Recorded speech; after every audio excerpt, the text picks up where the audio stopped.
जो अपने को मोहब्बत की दुकान कहती है, दरअसल सिर्फ और सिर्फ फर्जीवाड़े और फरेब का बाजार है। कांग्रेस पार्टी के CWC मेंबर और मीडिया हेड पवन खेरा के पास दो EPIC कार्ड्स मिले। अब उनकी पत्नी कोटा नीलिमा, जो 2023 में 60 खैराबाद विधानसभा तेलंगाना में उम्मीदवार थी, उनके पास भी दो EPIC कार्ड्स मिले हैं, यानी कि दो वोटर कार्ड्स मिले हैं। डिटेल साफ है। 2023 एफिडेविट और वोटर रोल, नाम कोटा नीलिमा, पति का नाम पवन खेरा, EPIC number TDZ 2666014, assembly 60 Khairatabad, part number 214, serial number 314। 2025 में ही यही EPIC नंबर अभी भी एक्टिव है, बल्कि उसमें भी पार्ट बदल जाता है। तो EPIC नंबर वही रहता है, असेंबली 60 खैरताबाद रहती है, पार्ट नंबर अब 2014 से 204 हो जाता है, और जो सीरियल नंबर है वो 314 से 752 हो जाता है। लेकिन खेल यह भी खत्म नहीं होता। जरा सोचिए, एक और EPIC कार्ड, एक और वोटर कार्ड, और इस बार दिल्ली से निकल कर आता है, ये प्रकट होता है। इसमें नाम कोटा नीलिमा, लेकिन इसमें नाम है के नीलिमा। सोचने वाली बात है। और जो एफिडेविट वाला है उसमें कोटा नीलिमा, पति का नाम पवन खेरा। इसका EPIC नंबर है SZE 0755975, पूरी तरह से अलग। Assembly 40 new Delhi, part number 78, serial number 821। तो ये मैं पूछना चाहती हूं, चाहे ये बात हो आपके नजदीकियों की या फिर बिहार में तेजस्वी यादव की, जिनको ऐसी मुंह की खानी पड़ी थी जब उनके प्रेस कॉन्फ्रेंस के ठीक बाद उन्हीं के दो EPIC कार्ड्स मिले थे। और वैसे दास्तान कोई नई नहीं है। 1980 में सब जानते हैं, सोनिया गांधी एक इटालियन नागरिक होने के बावजूद वोटर लिस्ट में अपने को उन्होंने शामिल किया था, यानी नागरिक बनी बाद में, वोटर लिस्ट में नाम पहले है। तो वोट चोरी के इल्जाम लगाने वाली ये पार्टी दरअसल जानी जाती है वोट डकैती के लिए। और ये वोट डकैती किस तरह से होती थी EVM आने से पहले कश्मीर और बिहार में, इससे पूरा देश वाकिफ है। और सोचिए, राहुल गांधी जी से एक सवाल है कि आप आम लोगों पर तो लांछन लगाते हैं, उंगली उठाते हैं, लेकिन अपनी कोर टीम की जो दोहरी पहचान है उसमें चुप हो जाते हैं। क्या होता है आपके खोजी पत्रकार का? आपके अंदर का खोजी पत्रकार तब तो जाग जाता है जब आप बात करते हैं एक बुजुर्ग महिला की, शकुना रानी की, आदित्य श्रीवास्तव की, गुरकीरत सिंह डैंग की। तब उसमें खूब झूठ बोलते हैं और हलफनामा भी नहीं देते। लेकिन आप देखिए, जब बात होती है बिहार में आपके दावों की, चाहे वो अमन कुमार हो, मिंटा देवी हो, सुबोध कुमार हो, और जब वो दावे झूठे निकलते हैं तो आपकी सिट्टी पिट्टी गुम हो जाती है। हम सब जानते हैं CSDS लोक नीति के संजय कुमार ने कैसे अपने आंकड़ों को लेकर सार्वजनिक तौर पर माफी मांगी है। और कल तक राहुल गांधी जो प्रेस कॉन्फ्रेंस कर करके देश के ईमानदार वोटर को बदनाम कर रहे हैं और उनकी पहचान को सार्वजनिक कर रहे हैं, उसको कहा जाता है डॉक्सिंग अंग्रेजी में, यानी आप टारगेटेड हरासमेंट कर रहे हैं कुछ लोगों का, उनका नाम सार्वजनिक कर रहे हैं और उनको परेशान कर रहे हैं और सरेआम बदनाम कर रहे हैं। दरअसल ये वोट अधिकार यात्रा नहीं है, सत्ता मेरा जन्मसिद्ध अधिकार, ये उस अधिकार की यात्रा है और ये नवाबी सोच को उनकी प्रमाणित करती है। कांग्रेस ने एक बार फिर साबित कर दिया है कि उसे लोकतंत्र से मतलब नहीं है, वोट छलावे से मतलब है। हम मांग करते हैं कि इलेक्शन कमीशन इसकी उस स्तरीय स्तर पे जांच करे, और दोषियों के खिलाफ कानूनी कार्रवाई करे, और राहुल गांधी अपनी इस चुप्पी को फौरन तोड़ें। धन्यवाद। कोई सवाल इस पे?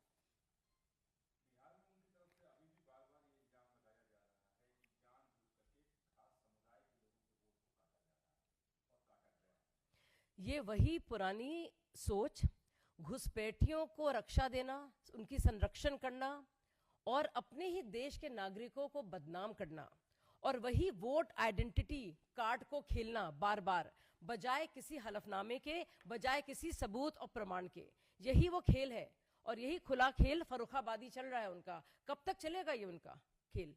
ये विक्टिम कार्ड जो इस्तेमाल करते हैं और एक समुदाय को इस्तेमाल करते हैं, ये कब तक ये दांव खेलेंगे? तो उससे उनको बाज आना चाहिए। दूसरी जरूरी बात, कल बिहार बंद है और प्रधानमंत्री की माता का जिस तरह से अपमान हुआ है, वो अपमान, वो निरादर हम नहीं सहेंगे, नहीं सहेंगे। देश का कोई भी माँ का लाल हो, कोई भी बेटी हो, माँ हो, माई हो, अम्मा हो, अम्मी हो, मदर हो, वो सिर्फ प्रधानमंत्री की जो आंखें नम हुई थी ना, उन आंसुओं का बदला जरूर लेंगे। एक तरफ देखिए झूठ का इनका सैलाब, फर्जीवाड़ों का इनका सैलाब, और दूसरी तरफ हमारे प्रधानमंत्री मोदी जी के आंखों में वो आंसू। उनमें अंतर क्या होगा और उसका असर क्या होगा बिहार के वोटरों पर और पूरे देश की सरजमी पर, ये बहुत ही जल्दी राहुल गांधी जी को, तेजस्वी जी को पता चल जाएगा, जिन्होंने अभी तक इस पर माफी नहीं मांगी है। धन्यवाद।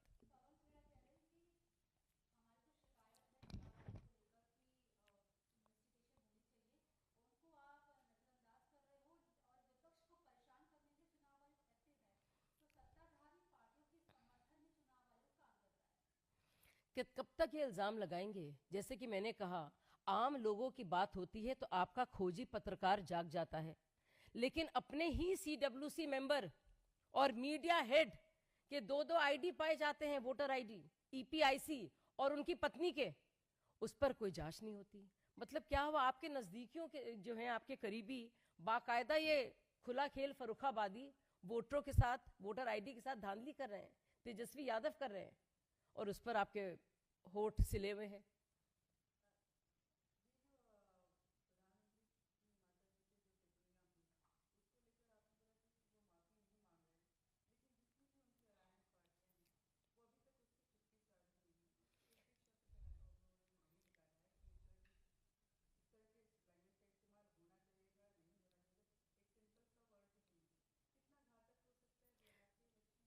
ये बहुत ही घातक है और सबसे ज़्यादा तकलीफ की बात है, प्रधानमंत्री जी को कितना अफसोस हुआ होगा, कितने उनके दिल में पीड़ा होगी, उस पीड़ा का एहसास लोगों को है और इसका असर ज़रूर पड़ेगा। और बिहार का एक एक नागरिक, पूरे देश का, मैं बता रही हूँ, उन आंसुओं का बदला ज़रूर लेगा। They will avenge this. आप किसी की दिवंगत माँ को नहीं छोड़ रहे हैं और आप उनका अपमान कर रहे हैं जो इस दुनिया में नहीं है। उनका लेना देना राजनीति में से नहीं था। तो ये चिराग पासवान की माता जी के साथ भी किया गया और इनका नाम और उनका वास्ता राजनीति से कभी जुड़ा नहीं था। इसके बावजूद इतनी गलीज गालियां ये क्यों दी गई? ये इसलिए क्योंकि राहुल गांधी जी ने और तेजस्वी यादव ने अपने वोटरों में, अपने कार्डर्स में इतना ज़्यादा जहर भर दिया है कि वो किसी की माँ को भी नहीं छोड़ते, चाहे वो दिवंगत और स्वर्गवासी ही क्यों ना हो। वो मन से बोला गया है और अभी कहा जा रहा है वो इस पार्टी के हैं, उस पार्टी के हैं, उसका नाम है रिजवी। और जिस मन से बोला गया है, जो आयोजन करता है, उनका नाम है मोहम्मद नाशाद, जो बाकायदा कई सालों से कांग्रेस के यूथ लीडर भी रहे हैं और जाने माने कार्यकर्ता और सीनियर नेता हैं बिहार में। धन्यवाद। कांग्रेस पार्टी जो अपने को मोहब्बत की दुकान कहती है, दरअसल सिर्फ और सिर्फ फर्जीवाड़े और फरेब का बाजार है। कांग्रेस पार्टी के CWC मेंबर और मीडिया हेड पवन खेरा के पास 2-2 EPIC कार्ड्स मिले। अब उनकी पत्नी कोटा नीलिमा, जो 2023 में 60 खैराबाद विधानसभा तेलंगाना में उम्मीदवार थी, उनके पास भी 2-2 EPIC कार्ड्स मिले हैं, यानी कि 2-2 वोटर कार्ड्स मिले हैं। डिटेल साफ है। 2023 एफिडेविट और वोटर रोल, नाम कोटा नीलिमा, पति का नाम पवन खेरा, EPIC number TDZ 26666014, assembly 60 Khairatabad, part number 214, serial number 314। 2025 में ही यही EPIC नंबर अभी भी एक्टिव है, बल्कि उसमें भी पार्ट बदल जाता है। तो EPIC नंबर वही रहता है, असेंबली 60 खैरताबाद रहती है, पार्ट नंबर अब 2014 से 204 हो जाता है और जो सीरियल नंबर है वो 314 से 752 हो जाता है। लेकिन खेल यह भी खत्म नहीं होता। जरा सोचिए, एक और ईपीआईसी कार्ड, एक और वोटर कार्ड, और इस बार दिल्ली से निकल कर आता है, ये प्रकट होता है। इसमें नाम कोटा नीलिमा, लेकिन इसमें नाम है के नीलिमा। सोचने वाली बात है। और जो एफिडेविट वाला है उसमें कोटा नीलिमा, पति का नाम पवन खेरा। इसका ईपीआईसी नंबर है SZE0755975, पूरी तरह से अलग। Assembly 40 new Delhi, part number 78, serial number 821। तो ये मैं पूछना चाहती हूं, चाहे ये बात हो आपके नजदीकियों की या फिर बिहार में तेजस्वी यादव की, जिनको ऐसी मुंह की खानी पड़ी थी जब उनके प्रेस कॉन्फ्रेंस के ठीक बाद उन्हीं के 2-2 ईपीआईसी कार्ड्स मिले थे। और वैसे दास्तान कोई नई नहीं है। 1980 में सब जानते हैं, सोनिया गांधी एक इटालियन नागरिक होने के बावजूद वोटर लिस्ट में अपने को उन्होंने शामिल किया था, यानी नागरिक बनी बाद में, वोटर लिस्ट में नाम पहले है। तो वोट चोरी के इल्जाम लगाने वाली ये पार्टी दरअसल जानी जाती है वोट डकैती के लिए। और ये वोट डकैती किस तरह से होती थी ईवीएम आने से पहले कश्मीर और बिहार में, इससे पूरा देश वाकिफ है। और सोचिए, राहुल गांधी जी से एक सवाल है कि आप आम लोगों पर तो लांछन लगाते हैं, उंगली उठाते हैं, लेकिन अपनी कोर टीम की जो दोहरी पहचान है उसमें चुप हो जाते हैं। क्या होता है आपके खोजी पत्रकार का?